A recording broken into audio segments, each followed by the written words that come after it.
Olá, bem-vindo à 15ª edição do Por Dentro da Magistratura, um projeto da Escola Superior da Magistratura de Mato Grosso que tem como objetivo conhecer experiências e condutas de magistrados e magistradas a partir de situações pessoais durante a carreira, suas opiniões, escolhas e relacionamentos pessoais, institucionais e sociais, com o intuito de transmitir tudo isso na forma de orientação ou recomendação a magistrados e magistradas. Hoje vamos conversar com o desembargador do Tribunal de Justiça de Mato Grosso, Sebastião de Moraes Filho, de 71 anos. Nascido em Nossa Senhora do Livramento, graduou-se em Direito pela Universidade Federal de Mato Grosso em 1973. O desembargador também possui graduação no curso técnico de Contabilidade pela Escola Técnica de Contabilidade, Palácio da Instrução, em Cuiabá, Mato Grosso. Ingressou na magistratura em 1985, jurisdicionando nas comarcas de Barra do Garças, Dom Aquino, Poxoréu, Jaciara, Tangará da Serra e Cuiabá. Foi juiz eleitoral e presidente substituto por 2 mandatos no Tribunal Regional Eleitoral de Mato Grosso. Ascendeu ao cargo de desembargador no dia 7 de janeiro de 2005, atuando como corregedor-geral da Justiça no biênio 2013 e 2014 e membro da Comissão Estadual Judiciária de Adoção, a CEJA.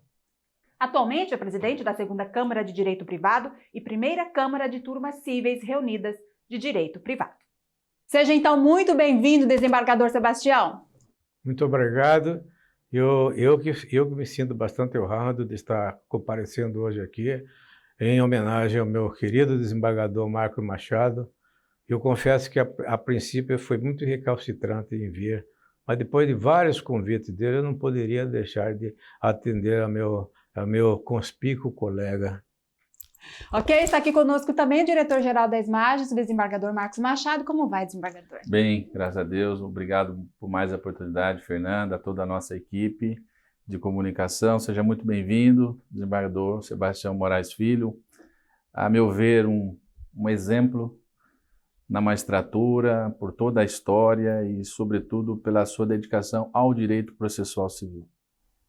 Ok, vamos então, o senhor vai começar com as perguntas, por favor, fique à vontade. Desembargador Sebastião, eu gostaria já de iniciar com a matéria ou com a temática que eu considero a sua expertise, que é o processo civil. Esse programa, por dentro da magistratura, ele visa ouvir a experiência dos magistrados que estão no tribunal ou no 1º grau, que lidam com a nossa realidade, né, com a jurisdição, com a relação com advogados, membros do Ministério Público, de modo geral, com os litigantes. E eu, há 11 anos que atuo no tribunal, percebo a preocupação que Vossa Excelência tem com o direito processual, com a instrumentalidade, com o processo, com as regras processuais. E como esse programa é voltado para o 1º grau, especialmente para o juiz em formação e em capacitação permanente, e considerando o tempo de magistratura em 1º grau que o senhor desenvolveu, praticamente 20 anos, e hoje, há 17 anos como desembargador, eu lhe pergunto, qual deve ser a postura do juiz que tem a sua decisão impugnada por via de agravo, e já recepciona, por exemplo, um pedido de liminar de suspensão ou de tutela antecipada e ele recebe essa decisão do tribunal, mas ele continua sendo o juiz da causa. Como que o senhor entende, acredita que ele deva se portar? Aguardar o tribunal ou rever a sua posição, logicamente respeitado o seu convencimento, ou dentro dessa linha que se discute, que se questiona da não monocratização das decisões do tribunal, procede assim, inúmeras vezes se decide monocraticamente e o juiz acaba sendo compelido a obedecer uma decisão monocrática. Como o senhor enxerga essa visão, se colocando no lugar do juiz de 1º grau? Exatamente. Realmente, existem magistrados que simplesmente prestam informação, mantenho minha decisão, nada a informar. Eu acho que os juízes de 1º grau não deveriam assim proceder. Isto porque o desembargador, quando dá uma decisão liminar, ele faz devidamente fundamentada. eu acho que competiria ao juiz de direito analisar os argumentos feitos pelo desembargador e ponderar com os seus argumentos. E só fazendo essa ponderação é que ele poderá mais tarde chegar à conclusão de que ele está certo ou que o desembargador está certo. Não é simplesmente manter uma decisão e comunica. Isto porque só não muda de opinião quem não tem opinião. Isso é uma frase tradicional. E muitas vezes, mesmo o juiz, o desembargador tendo concedido liminar é decisão de cognição sumária e não exauriente. Muitas vezes o desembargador concede liminar, mas no mérito vê que o juiz é que tem razão. Então, a concessão de liminar é uma decisão efêmera.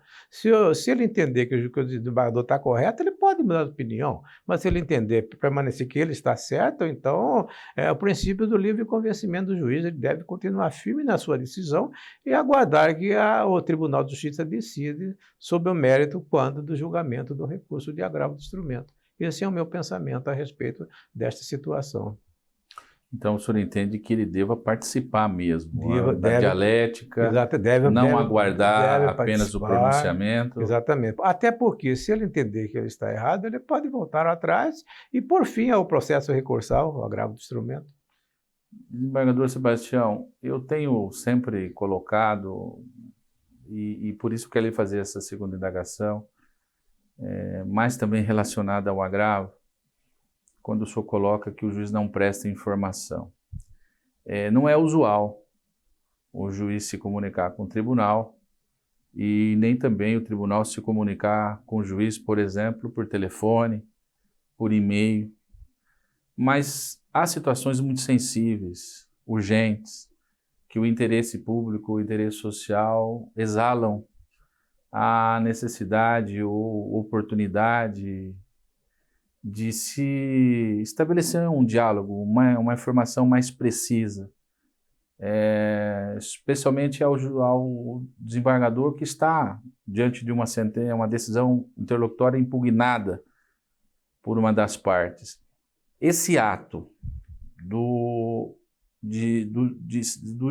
desembargador procurar o juízo para a informação, uma explicação por via de telefone, ou mesmo hoje nós temos a plataforma que facilitou muito a vida de todos nós, numa reunião interna, virtual, ou o próprio juiz que se viu aí a prestar uma informação, mas gostaria de uma complementação, de uma explicação, não em defesa do seu ato, mas aqueles juízes que têm comprometimento.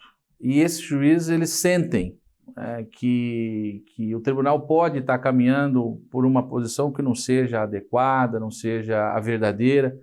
Esse diálogo, seja por telefone, seja pela plataforma virtual, o senhor acha que é razoável, é possível? O senhor teria alguma experiência de aproximação desembargador-juiz, seja provocando pelo juiz, seja provocado pelo desembargador?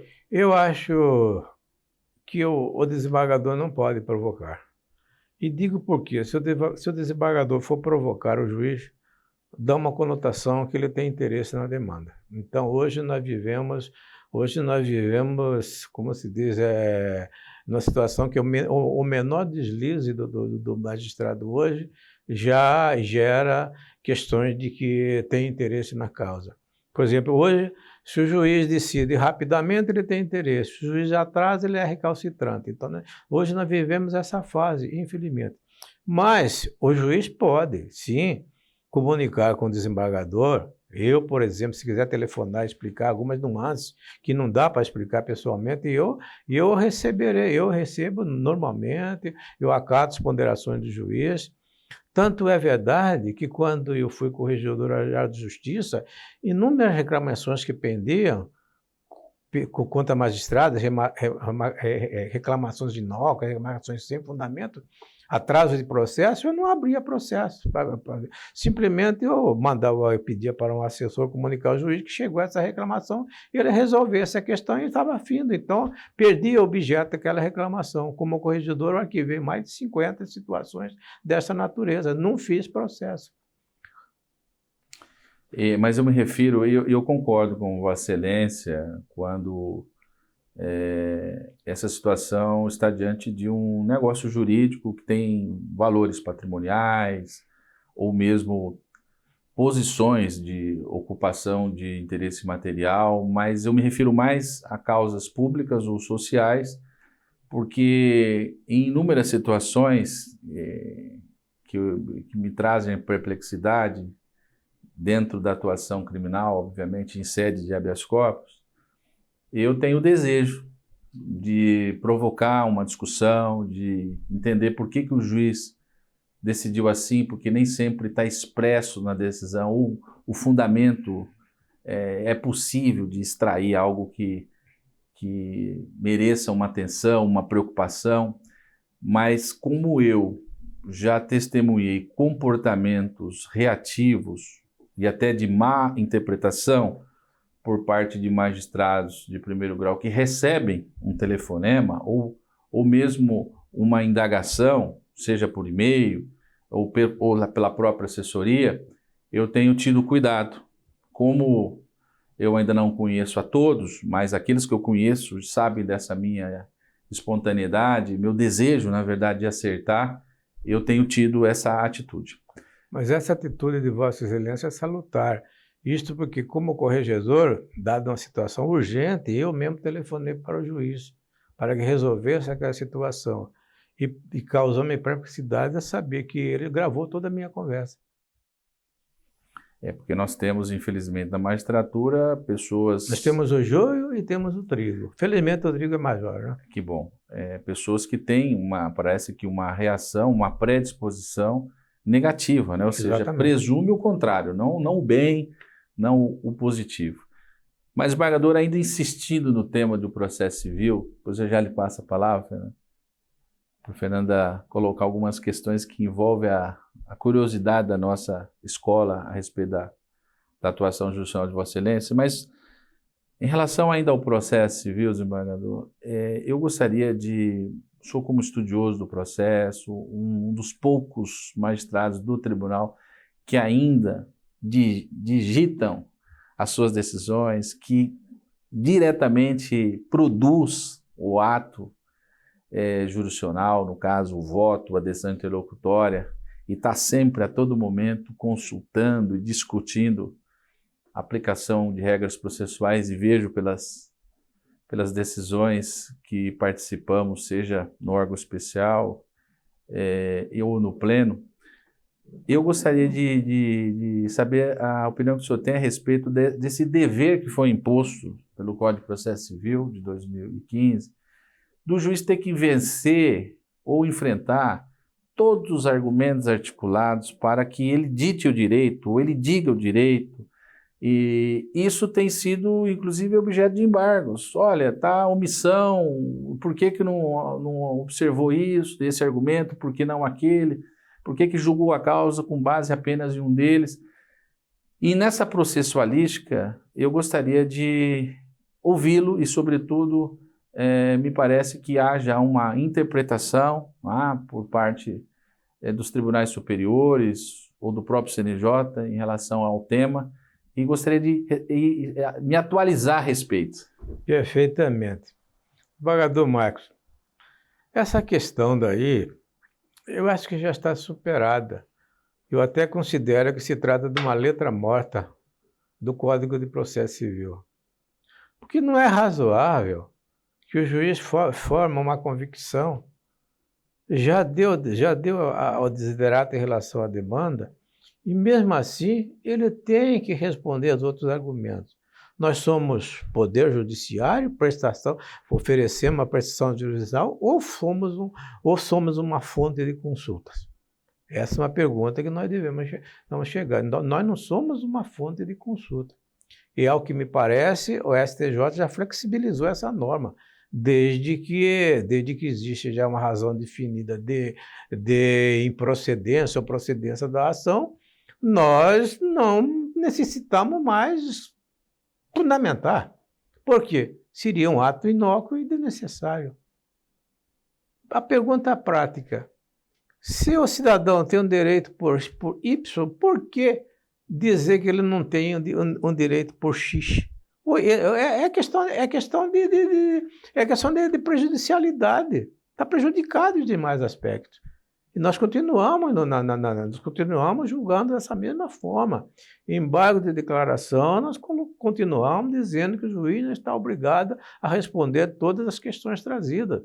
Nós somos órgão da prestação judicial e não órgão de consulta dos advogados. Essa é uma questão que tem que deixar bem claro. Eu nunca decidi dessa forma, verificando todas as situações trazidas, porque hoje, com a informática, Ctrl+C e Ctrl+V, nós recebemos petições de 180 páginas para discutir direito de meia página.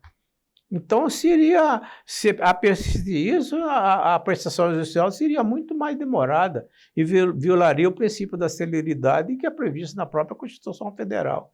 Então, eu acho que essa questão está superada em face de posicionamento do STJ a respeito dessa matéria. Julga e exauriu aquele ofício judicial por aquele motivo, não mais ficar batendo na tecla por isso, por aquilo, isso não é ofício do juiz. O ofício do juiz é julgar.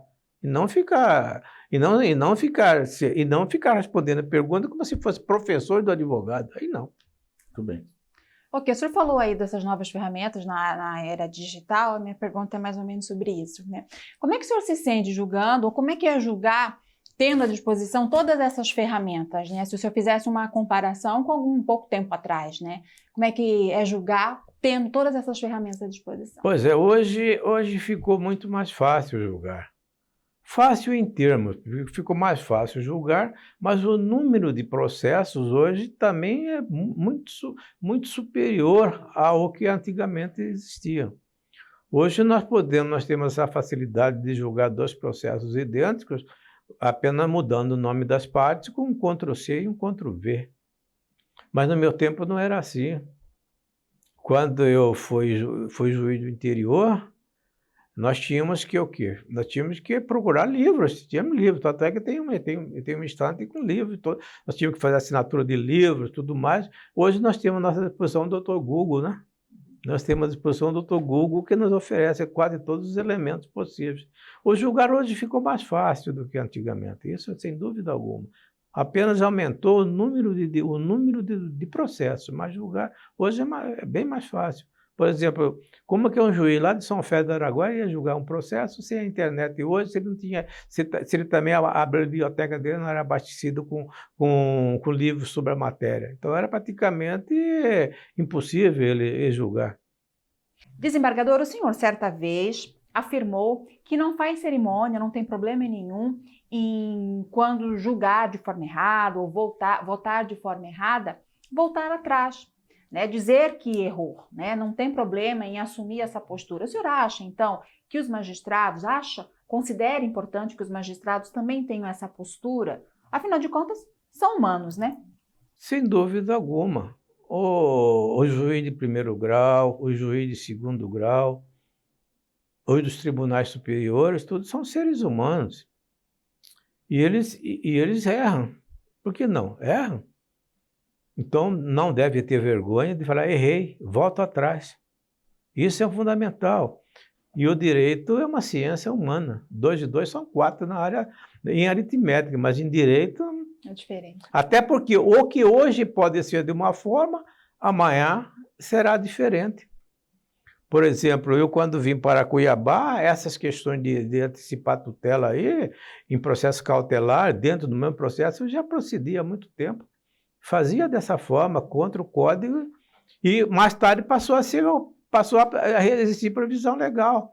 Eu me lembro que eu fui juiz criminal em Tangará da Serra, um cidadão furtou uma moto, ficou preso lá, todo machucado, coitado, simplesmente eu fiz uma sentença e eu mandei ele pintar a delegacia e ir embora para Jaciara. Então Então, tem certas coisas que nós devemos baixar os fatos à realidade. Nós temos que ser juiz de direitos e não verdugos. Desembargador Sebastião, sobre essa atuação no interior, eu sempre já advoguei, já conheci o senhor da época que advogava, mas é uma prática que o senhor manteve no tribunal, que é o atendimento ao advogado. O senhor sempre reservou horário, o espaço, e hoje com a plataforma o senhor tem feito isso habitualmente, marcando, reservando. Eu gostaria do seu testemunho sobre a importância desse gesto. Em que sentido? No sentido de ser uma obrigação ética, de conhecer ou de dar a oportunidade às partes, ou ela traz também o esclarecimento necessário, a oportunidade de se identificar melhores esclarecimentos sobre o direito, sobre os fatos? O que o senhor me diz? Eu tenho uma plataforma de toda sexta-feira de manhã e eu estou à disposição dos advogados através da videoconferência hoje. Isso é sagrado. Agora, eu entendo também que nós devemos, sim, conversar com os advogados. Evidentemente, nós não podemos expor aos advogados qual será a nossa decisão. Mas nós devemos ouvir os advogados com atenção, até porque todos nós sabemos que muitas pessoas não sabem expressar no papel. Eles sabem expressar numa conversa informal. E essa conversa informal com advogados, eu confesso que já fez mudar de opinião sobre determinado processo. Não que porque eu acho dessa forma, doutor. Desembargador, nós devemos conversar com os advogados e ele traz mais informações. Na conversa informal, como a nossa aqui, ele traz pontos que eles não conseguem colocar por escrito. Então é muito válido, ao meu ver. Eu também tenho essa concepção e aprendi isso no tribunal. Esse dever do juiz recepcionar através do advogado a parte, obviamente administrada a agenda, respeitada inclusive a prioridade de sessões ou a ordem cronológica de conclusão, mas eu já tive experiências importantes de destaques, né? De destaques que a gente não consegue ler tudo, não consegue compreender tudo, e realmente essa é uma linha que eu tenho adotado aqui no programa, de ouvir vários magistrados experientes sobre essa prática que alguns juízes não fazem, não desejam, criticam, chegam até a dizer: não estou à disposição de advogado. E realmente não está. Nem o advogado tem que exigir no momento que ele indique o horário, o dia. Isso é uma conveniência de ambos, que devem convergir, mas é muito bom porque isso há 37 anos eu vejo que o senhor tem essa prática. Então é importante ouvir a voz da experiência. Desembargador, eu gostaria também, nesse tema aí de atendimento, eu queria ouvir o paralelo, a sua comparação do que é ser juiz do interior, que em regra está sempre atuando isoladamente, com poucas relações ou sem contato com o tribunal, com outros colegas, inclusive. Especialmente quando a comarca é provida por um único juiz ou por dois juízes. O senhor já teve várias delas, porque passou por várias delas, e hoje conviver com o colegiado. O que o senhor me diz para o juiz que hoje está no primeiro grau, mas pode amanhã estar no tribunal, mas especialmente compor, ser convocado, substituir o tribunal? Como é que é essa experiência, considerando que o senhor nunca quis ser juiz substituto do tribunal? Realmente. O senhor já tomou uma decisão à época que existia de não aceitar? Realmente. Eu me lembro que o desembargador Benito Pompeu me pediu para ser auxiliar da corregedoria e mais tarde ele pediu para que seja auxiliar da presidência. Eu pedi desculpa a ele e eu recusei, porque a minha arte é julgar. Eu não sei fazer outra coisa senão julgar. Tanto é verdade, desembargador Marcos, que eu poderia me aposentar em 30 de abril de 1997. Eu estou há 25 anos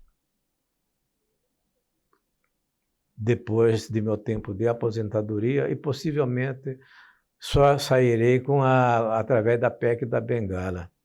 Isso se não criar a PEC do andador, né, doutor? Passar para 80 anos, né? Eu gosto do que faço, mas existe um paralelo muito grande entre juiz de interior, juiz da capital e Tribunal de Justiça. Hoje eu começo até dizendo que até sinto saudade de quando era um juiz de interior único na comarca. O juiz de interior na comarca, sabendo se portar de forma escorreita, é o juiz mais respeitado que tem. Já quando passamos a ser 2, 3 ou 4 juízes, embora sendo decisão monocrática cada um, mas não deixa de ser uma convivência, já que não fica muito harmoniosa.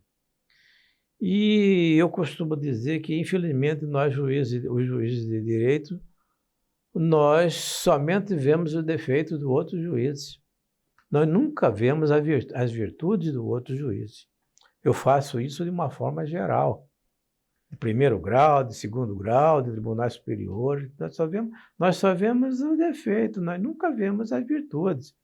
A exceção que eu vi hoje é que Vossa Excelência me galanteou com um monte de virtudes que eu pensava que nem tinha, doutor. Então, o juiz no interior é isso. Agora, você vindo para a capital, especificamente você vindo para um colegiado, aí a questão muda de figura completamente. Mas, então, nós temos determinados grupos que por um ou por outro motivo, um fica mais associado com o outro no tribunal. Apenas eu não consegui isso. E eu costumo dizer, até hoje, no colegiado, eu pertenço ao grupo do eu só. Eu julgo de acordo com o meu convencimento. Eu só tenho relação com meus colegas só na área profissional. Infelizmente, eu sou dessa forma e eu não consigo mudar, né, doutor? Eu respeito todos e todos eu acho que também me respeitam. Nós temos uma convivência sadia, mas só dentro do tribunal. Desembargador, eu gostaria de formular minha última indagação, porque é algo que eu sempre faço reflexão quando o senhor afirma. O senhor não se preocupa em ficar isolado nas decisões do tribunal. São várias situações em que o senhor ficou com a sua opinião,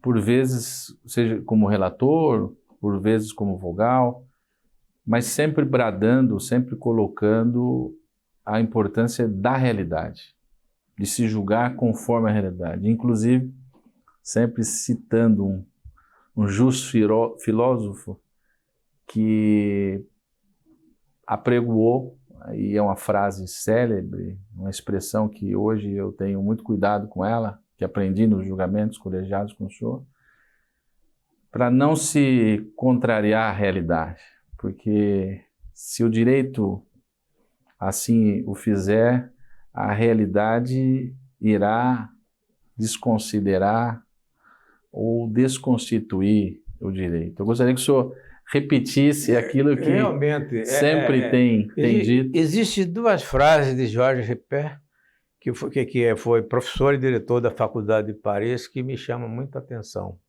Uma, quando o direito ignora a realidade se vinga ignorando o direito.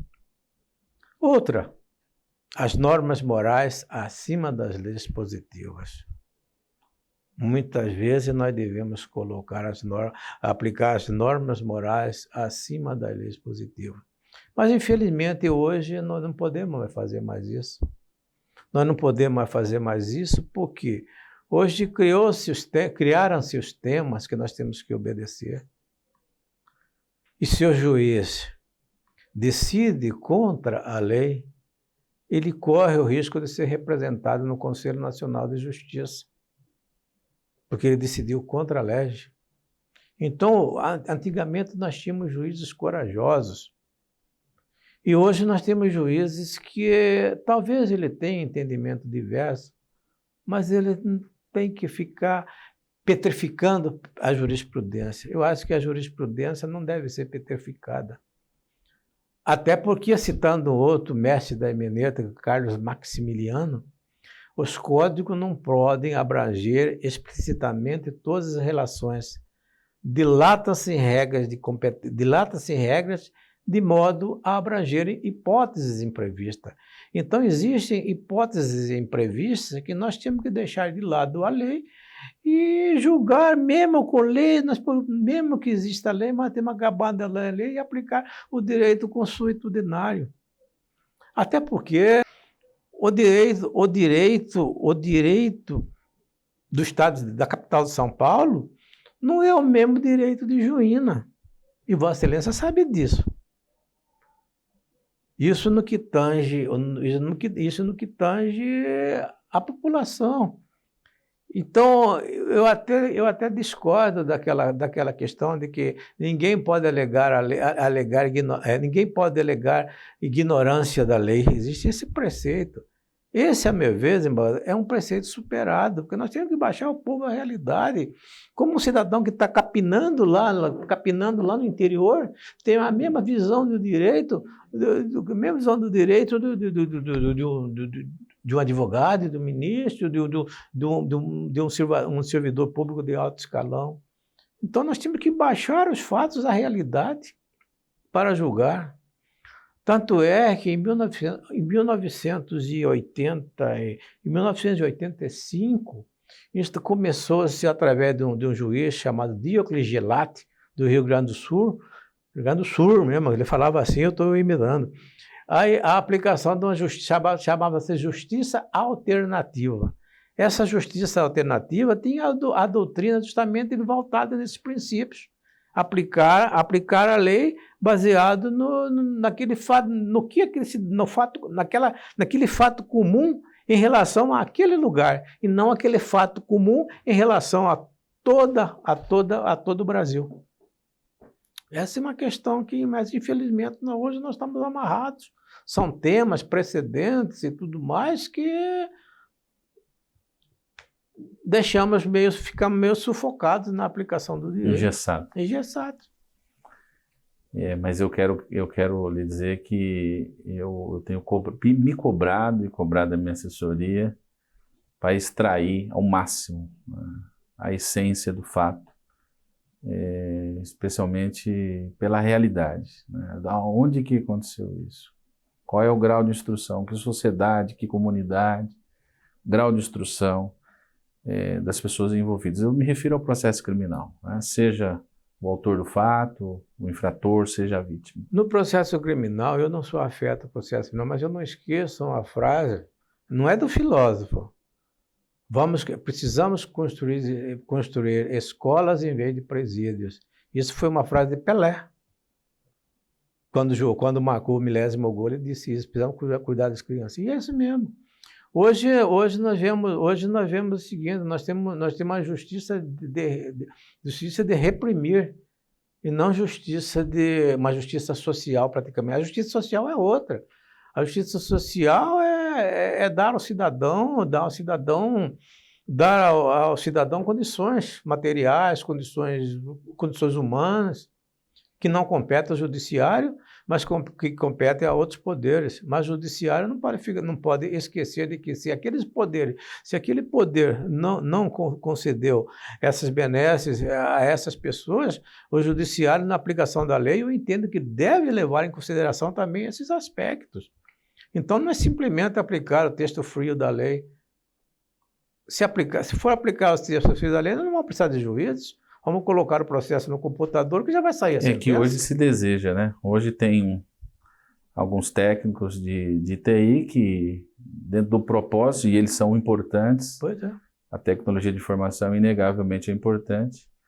mas estão robotizando o direito, né? Estão criando programas até o ponto em que haja a distribuição do processo, para dar agilidade. Eu me convenço que é importante. Agora, estabelecer programas de julgamento taxativos por palavras-chave,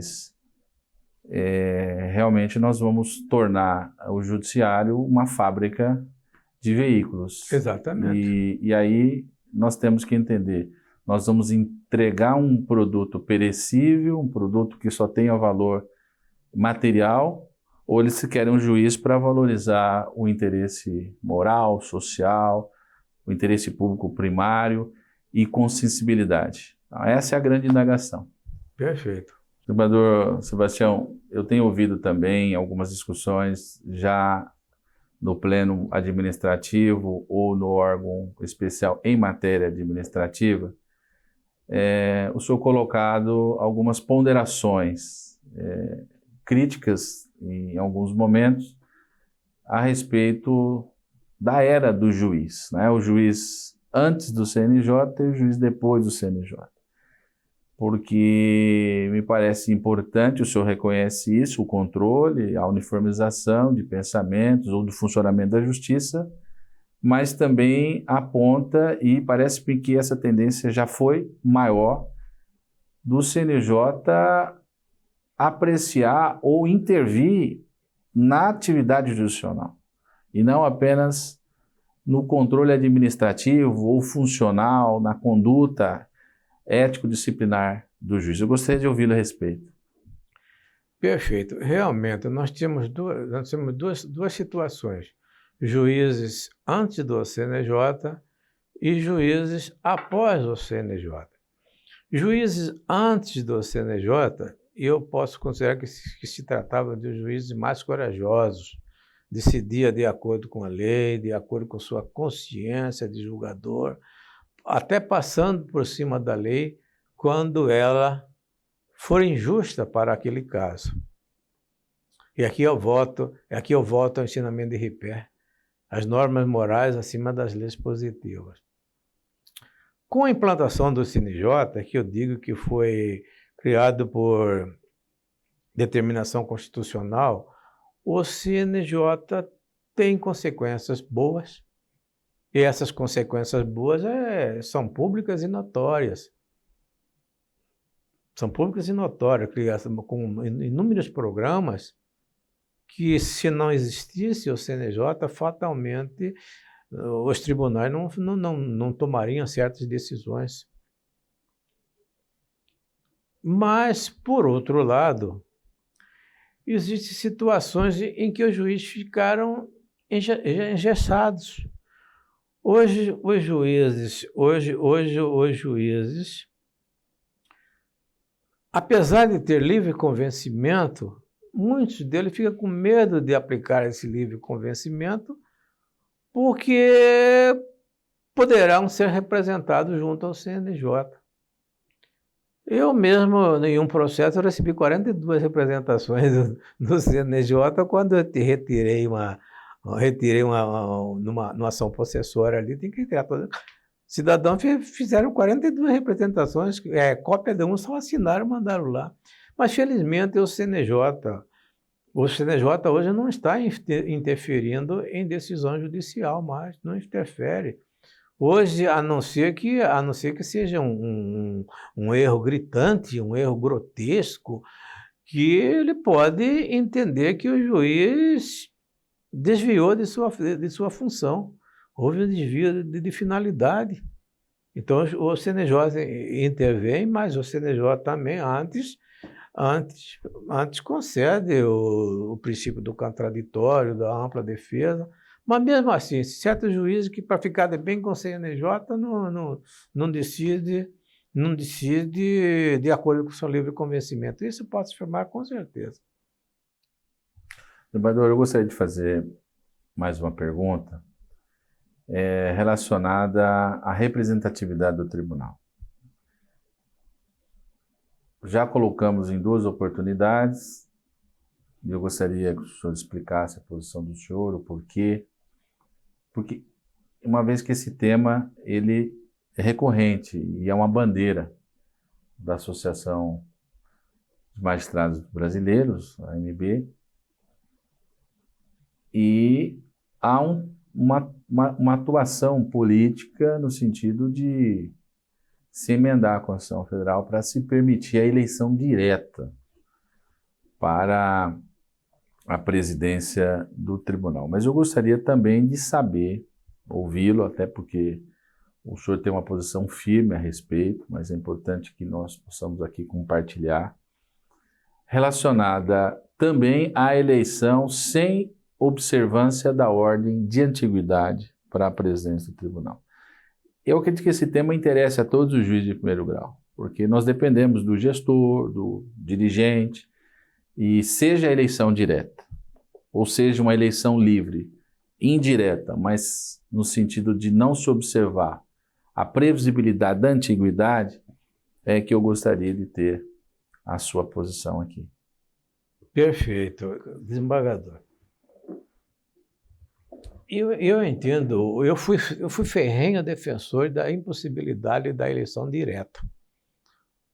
Debates homéricos, inclusive o presidente da OAB veio aqui e naquela oportunidade eu saí vencedor. Mas, como eu digo, mudei de opinião e passei a defender a eleição direta por um único motivo. Nós somos poder judiciário. Nós não somos desembargadores e juízes de primeiro grau. Nós participamos do poder judiciário.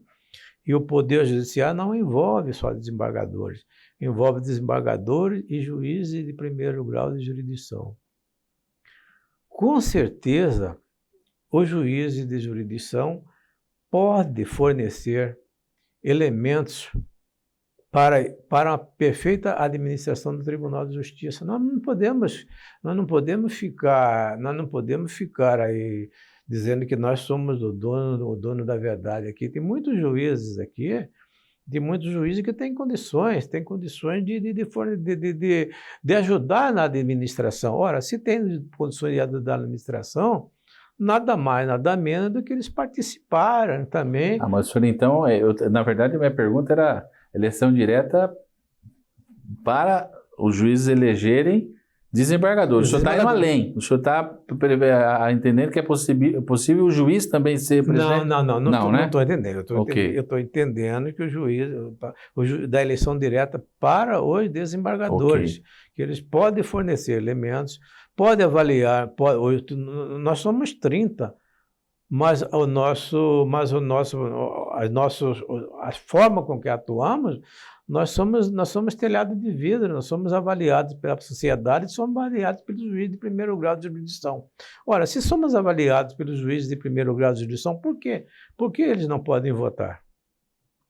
Então, hoje eu sou defensor de que os juízes de primeiro grau podem e devem participar da eleição do tribunal. Eu apresentei a proposta e foi rechaçada. E foi rechaçada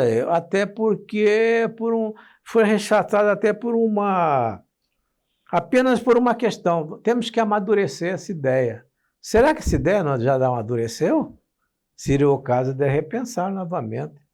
Eu acho que já passou um ano, eu acho que essa ideia já amadureceu. Poderíamos voltar ao sistema. Eu confesso que o que eu tinha que fazer eu já fiz. Não vamos questionar. Agora, com relação aos mais antigos, era a previsão da Loman. Era a previsão da Loman de que apenas os mais antigos concorreriam. Mas o STF já entendeu de forma diferente, dizendo que com a emenda 45, a emenda Constituição 45, todos podem participar. Eu tenho uma opinião própria, doutor. A antiguidade é posto. Eu acho que o mais novo deve sim respeitar a experiência do mais velho. E nesse aqui eu louvo a atitude de Vossa Excelência, que sempre Vossa Excelência em conversa comigo traduz justamente essa opinião. Como nós podemos afirmar que A ou B não tem condições de administrar? Eu mesmo já fui guindado nesse tribunal porque um determinado colega disse que não era estadista. Realmente eu não sou estadista, mas a minha demonstração de que sei administrar é quando passei pela Corregedoria de Justiça, que eu transformei aquela casa em casa de consulta magistrados. Tanto é que na minha posse, no outro dia, eu mandei colocar uma placa: Corregedoria, aqui é a casa dos juízes, sejam bem-vindos. Resolvi, passei 2 anos na Corregedoria, resolvi todos os problemas, sem muitas condições. Infelizmente, eu tive que afastar, aposentar um ou outro, mas são ossos do ofício, né? Não é o fato de você tem que ser bonzinho, mas não tem que ser bobinho, né? É diferença, é do cidadão. Praticou, eu fui considerado pai dos juízes, mas pai dos juízes também, a pena não agrada, pai dos juízes também aplica a pena. Eu fui obrigado a aposentar determinado magistrado aí com dor no coração, mas são ossos do ofício, né, doutor? O senhor é filho de Nossa Senhora do Livramento, veio de uma família com poucos recursos e buscou uma realidade bem diferente, né? Buscou a magistratura. E de onde é que vieram as influências? Essa influência da magistratura é uma história que eu que dá para escrever um livro.